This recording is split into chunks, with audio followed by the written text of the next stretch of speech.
Hi Billboard Korea, this is All In. I'm a violin-driven K-pop soloist and the CEO of SKS Entertainment.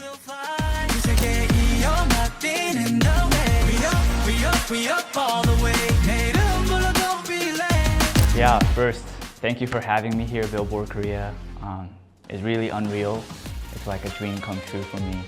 You know, growing up, I've seen so many of my favorite artists be featured on Billboard. So to be here, I'm extremely lucky, and I think I'm extremely blessed to be able to stand here, sit here, I guess, and be able to share my journey. Lonely nights, long hours, no lights, just fade unseen, unheard. They said I'll wait. Unlike my first song, We Up, which is my debut song, Dream Higher for me is a very personal one. This story is really about the hardships on my rise to the K-pop debut. If you think about it, becoming a K-pop idol is statistically one of the most difficult things to do in the world. I had to dream really high, adapting a mentality where I even have a controversial lyric in Dream Higher where I say, my idols are my rivals too. Dream higher. My idols are my rivals too. Then one day, a spark lit up. And I just want to explain the distance between me and the person who has inspired me hopefully will never stay permanent. Yeah, I think everyone is very surprised at how K-pop has been taking over the entire globe. It's really, in my opinion, changed how the world views Asian men, even. K-pop, K-culture in general has done and impacted my life personally. And so to be a part of this big category called K-pop is a blessing.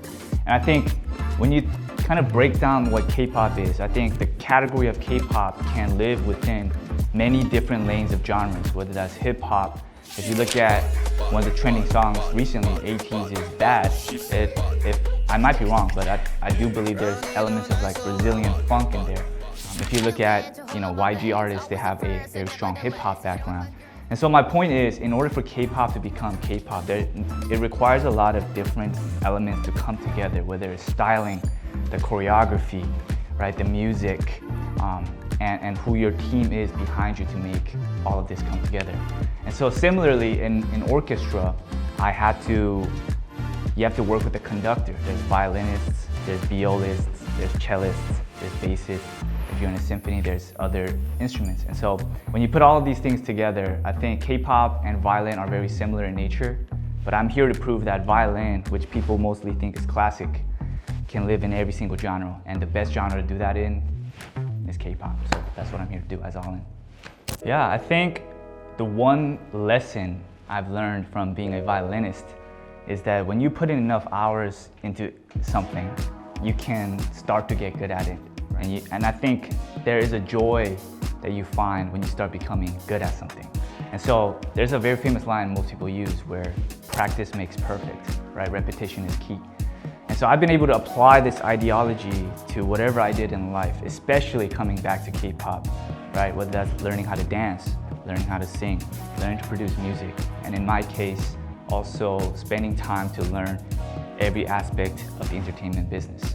And so I think being a violinist has not just taught me musically, right, on how to make my current songs, but it's been the foundation of who I am as a person.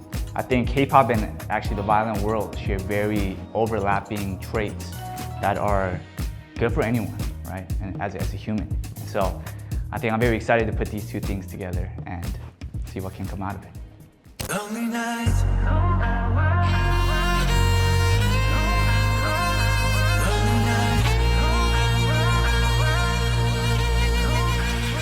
When I first wrote the song, I was in a practice room. It was like 2 a.m. And the first thought I had was, man, it's a very lonely night.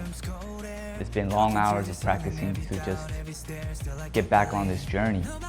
And that's actually the opening lyrics of the song. I went through a wide range of emotions, but I didn't want the song to sound too depressing. I wanted this song to eventually come back and give people hope that if you're chasing a dream and you're in a place in life right now and you feel that dream seems too far away or maybe even impossible, I just want to be able to share that through my journey. It is not impossible.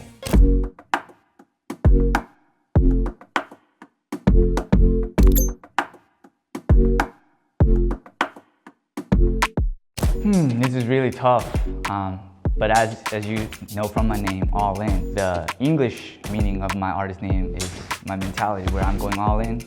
But the Korean name is Orlin, which is violin, the last two letters of the word violin. So I have to say violin is my main because I started with this before I even started singing or dancing. And like I said, it taught me the way to learn anything, which includes singing and dancing. Yeah. Well, for me, the group that inspired me the most in K-pop is obviously BTS. I think for me, what inspired me about their music was actually the messaging behind it. Of course, the production is perfect. Their skills are out of this world. They're so good looking. But I think what really inspired me was actually the message behind the music. In terms of an artist I would, hopefully be able to collaborate with is maybe like Henry Lau, who also plays the violin. He's a multi-instrumentalist.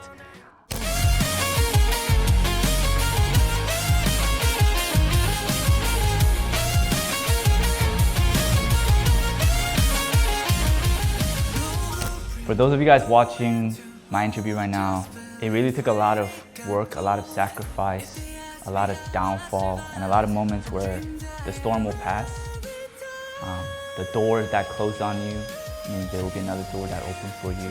And I hope that by listening to my story, by hearing my song Dream Higher, it could also inspire you to continue chasing for your dreams. Because at the end of the day, like my dad says, you just have one life, and the last thing you want to do is live a life with no regrets.